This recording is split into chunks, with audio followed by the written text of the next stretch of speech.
मेरे पापा को लगा कि मैं पेट से हूँ। बदनामी की डर से पापा ने मेरी शादी नौकर से करवा दी। मैं बेकसूर थी, पर जब शादी के 6 महीने बाद ही मुझे बच्चा पैदा हुआ तो बच्चे को देखकर मेरे होश उड़ गए, क्योंकि ये बच्चा तो मैं थकी हारी कॉलेज से घर आई तो घर पर पापा को देखकर हैरान थी, क्योंकि पापा तो इस वक्त ऑफिस में रहते थे। आज भरी दोपहर में घर कैसे चले आए? गर्मी और पसीने की वजह से मेरी हालत बहुत खराब थी। पापा ने मुझे गहरी नज़र देखा, जैसे कि वो मेरे अंदर कुछ झांकना चाहते हों, और मुझे देखते ही बहुत अजीब लफ्जों में पूछने लगे, मानसी, आज तुम्हें कॉलेज से आने में इतनी देर क्यों हो गई? पापा की बातों से मैं हैरान परेशान उनके सामने बैठ गई और बताने लगी कि आज कॉलेज में एक्स्ट्रा क्लासेस थे, इसलिए मुझे घर आने में देर हो गई। पापा ने सर से पांव तक मेरी तरफ देखा और कहने लगे, बस इतनी सी बात? मुझे उनका ये पूछने का अंदाज बिल्कुल अच्छा नहीं लगा, पर ये कोई नई बात नहीं थी। काफी सालों से मैं उनके इस रवैये से परेशान थी। पापा को मेरी बातों पर बहुत कम ही यकीन होता था। वो इस तरह सवाल करते जैसे मैं उनसे कुछ छुपा रही हूँ। मैंने कहा, हाँ पापा, बस इतनी सी बात थी। आखिर क्या बात हो सकती है?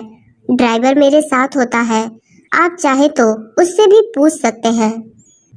मुझे कॉलेज ले जाने और ले आने वाला ड्राइवर 24 से 25 साल का जवान लड़का था।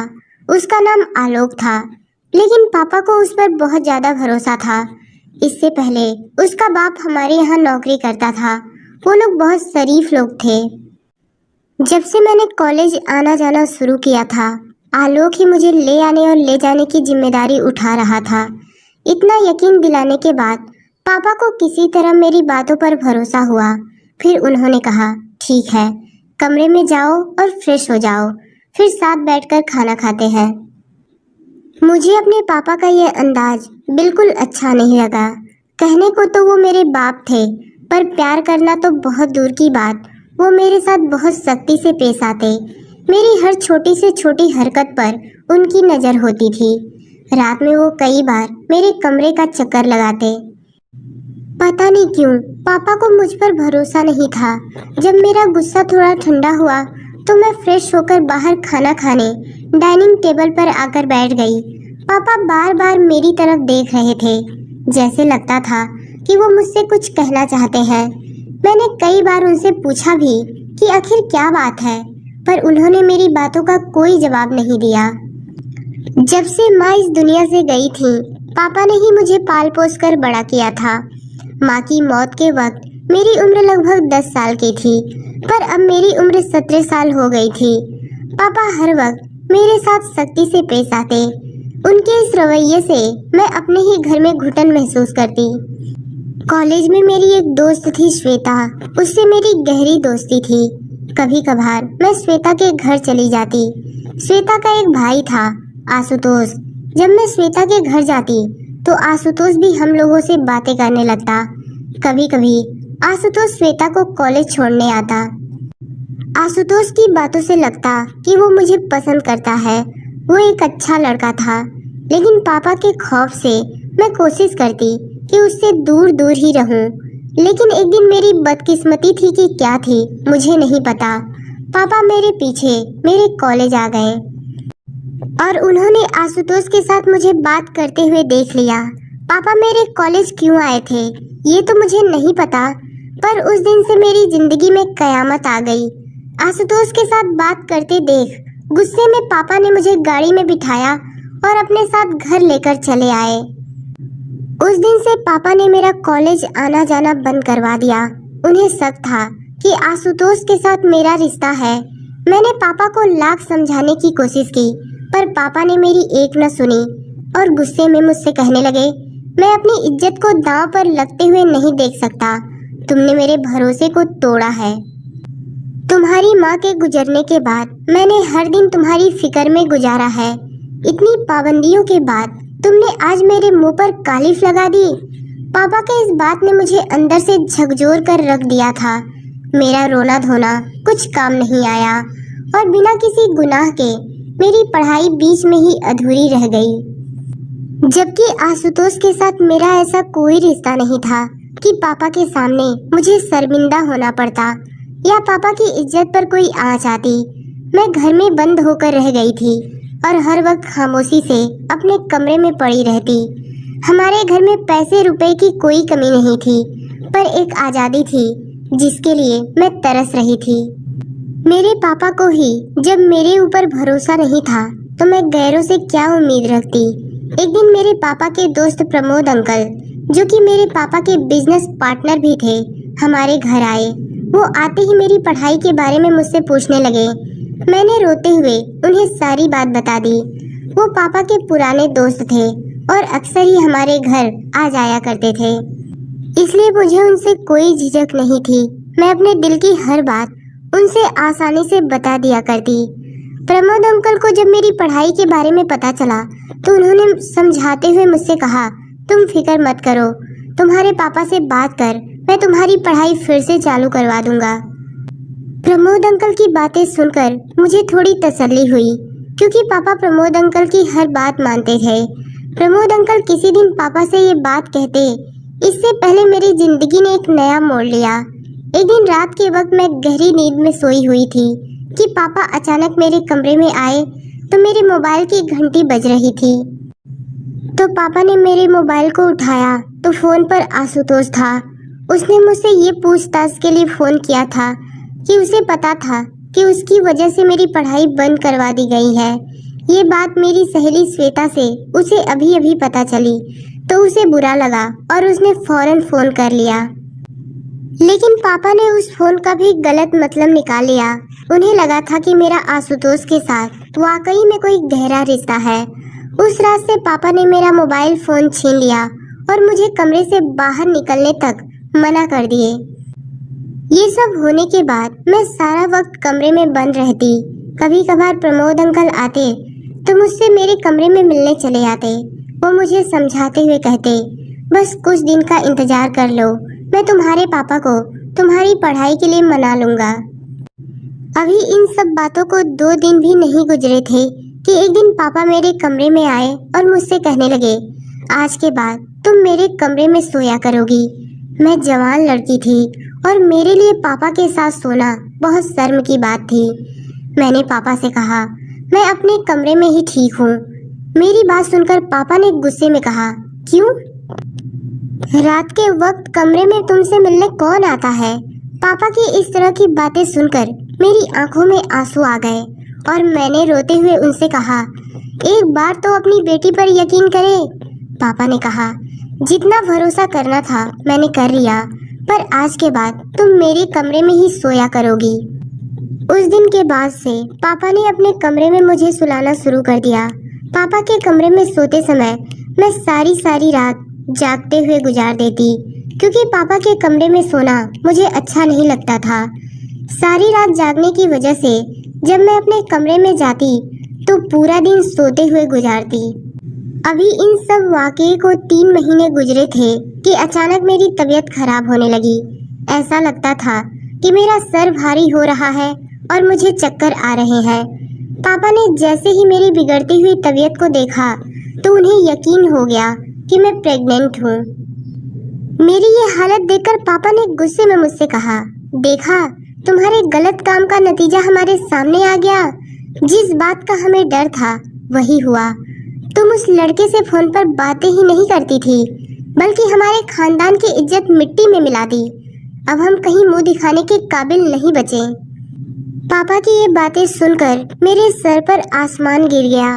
पापा बदनामी के डर से ना तो मुझे अस्पताल ले जाना चाहते थे और ना ही मेरे किसी भी बातों पर यकीन कर रहे थे। ये सब होने के बाद पापा ने तुरंत फोन कर प्रमोद अंकल को घर पर बुलवा लिया और उन्हें भी ये खबर इस तरह सुनाई कि मैं शर्म के मारे जमीन में धंस गई। प्रमोद अंकल भी ये खबर सुनकर परेशान हो गए और उन्होंने मेरी तरफ देखते हुए कहा, मानसी, पहले मुझे लगता था कि तुम्हारे बाप को गलत फहमी है, पर तुमने तो उनकी इज्जत मिट्टी में मिलाकर रख दी है। एक बार भी अपने बाप के बारे में नहीं सोचा। प्रमोद अंकल ने मेरे पापा को मशवरा दिया कि अगर तुम्हें लगता है कि तुम्हारी बेटी ने वाकई में गलत काम किया है तो तुम रातों रात इसकी शादी करवा दो, ताकि इस बच्चे को पिता का नाम मिल जाए। और ये बात ढकी छुपी रह जाए और तुम बदनामी से बच जाओ। मुझे प्रमोद अंकल से इस तरह की उम्मीद नहीं थी। मुझे लगता था कि शायद वो मेरी बातों को समझेंगे। पापा और प्रमोद अंकल अभी यही सब बातें कर रहे थे, तभी आलोक उन दोनों के लिए चाय बनाकर ले आया। आलोक को सामने देखते ही पापा ने अचानक उससे पूछ लिया कि क्या तुम मानसी से शादी करोगे? पापा की ये बात सुनकर मैं सदमे में आ गई कि पापा कैसे मेरी शादी एक नौकर से करवा सकते थे, जबकि मैंने कोई गुनाह भी नहीं किया था और न ही मैं प्रेग्नेंट थी।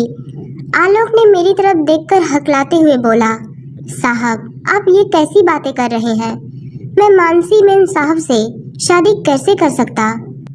पापा ने आलोक को समझाते हुए कहा कि अगर वो मुझसे शादी करेगा तो उसकी पूरी जिंदगी बदल देंगे, बल्कि उसके माँ बाप की सारी जरूरतें भी पूरी करवा देंगे।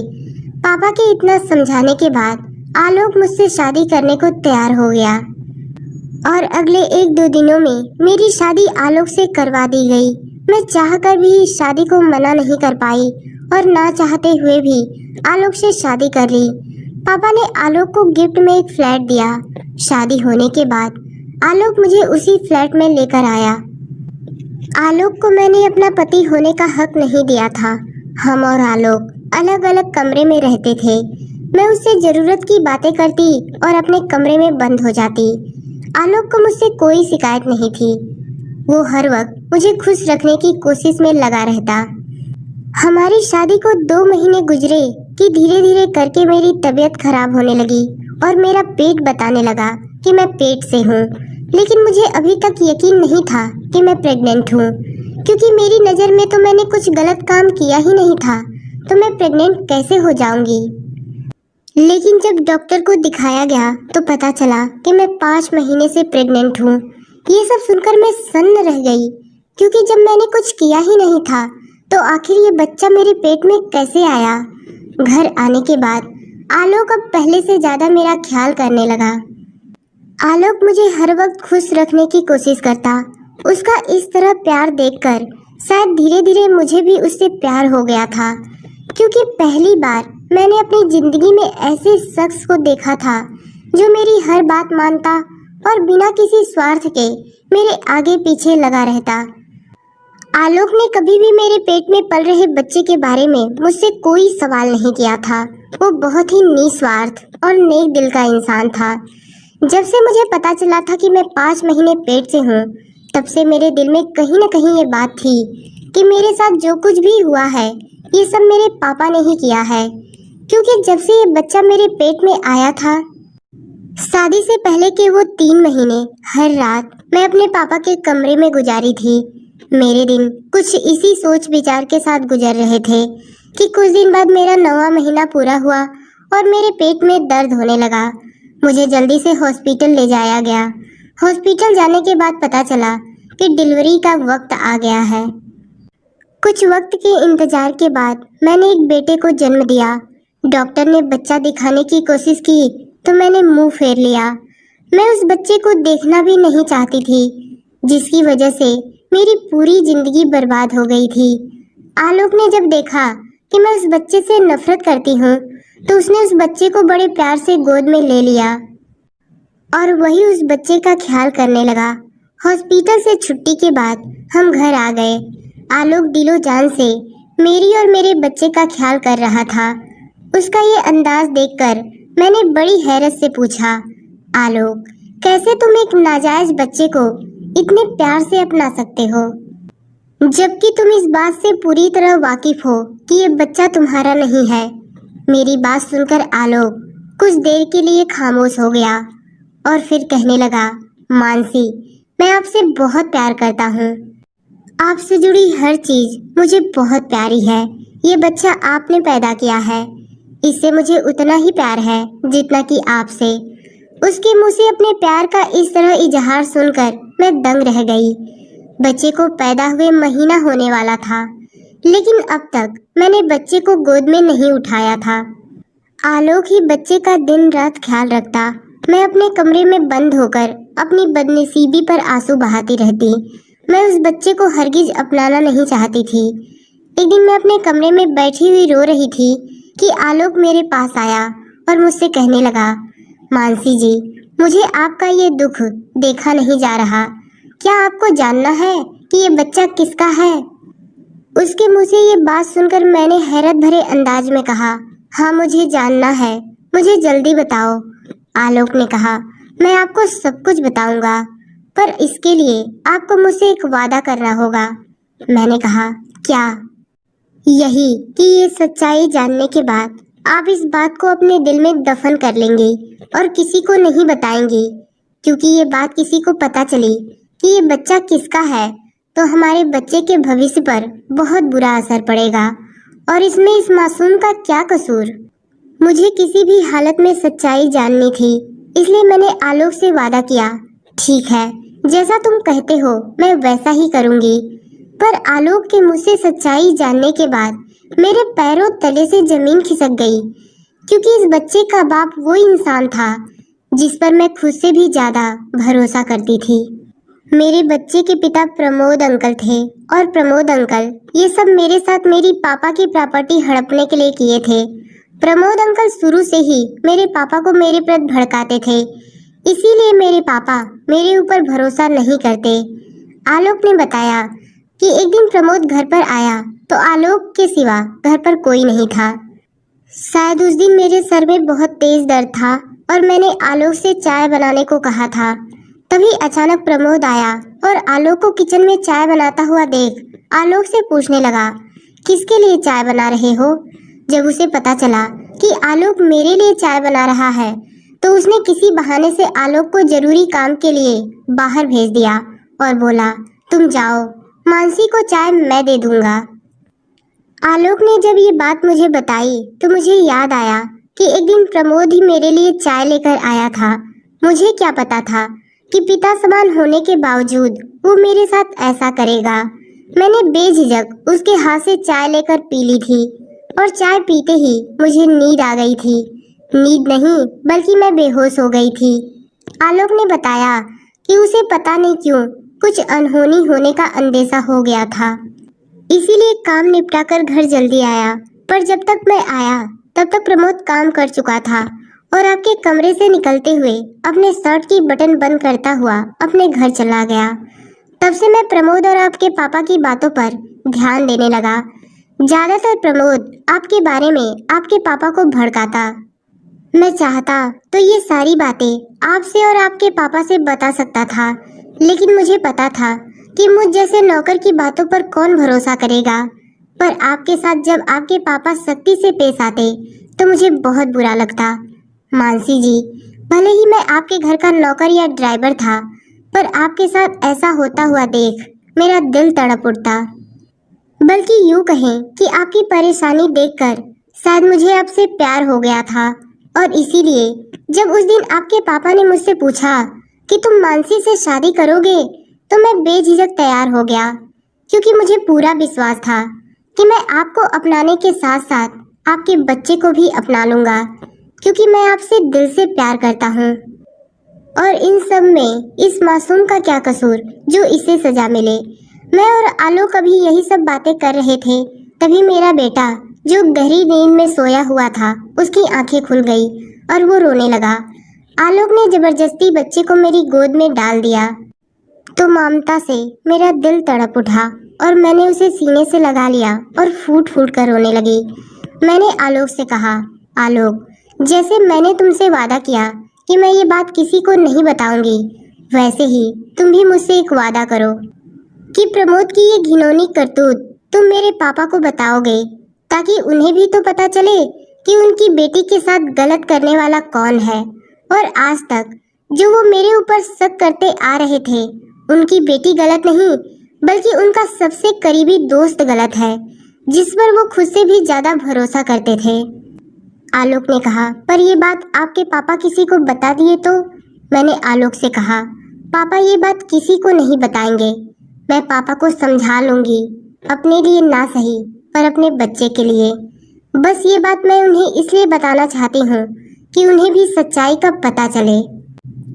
आलोक ने उसी वक्त फोन करके पापा को बुलाया और सारी सच्चाई बताई। पापा को जब ये बात पता चली तो वो मेरे सामने हाथ जोड़कर फूट फूट कर रोने लगे और कहने लगे, मानसी, मुझे माफ कर दो। मैंने अपनी बेटी पर भरोसा न करके बहुत गलत किया, और अगर इस बच्चे की बात ना होती तो मैं अभी और इसी वक्त प्रमोद को जेल भेजवा देता। पापा उसी दिन मुझे और आलोक को अपने साथ लेकर चले आए और प्रमोद से सारे रिश्ते नाते तोड़ दिए। हमने और आलोक ने एक वादा किया कि हम गैरों से ज्यादा अपने बच्चों की बातें सुनेंगे, क्योंकि जो मेरे पापा ने मेरे साथ किया कोई भी पेरेंट्स अपने बच्चों के साथ ना करें। क्योंकि अगर मेरे पापा मुझ पर भरोसा किए होते तो आज मुझे ये सब भुगतना नहीं पड़ता।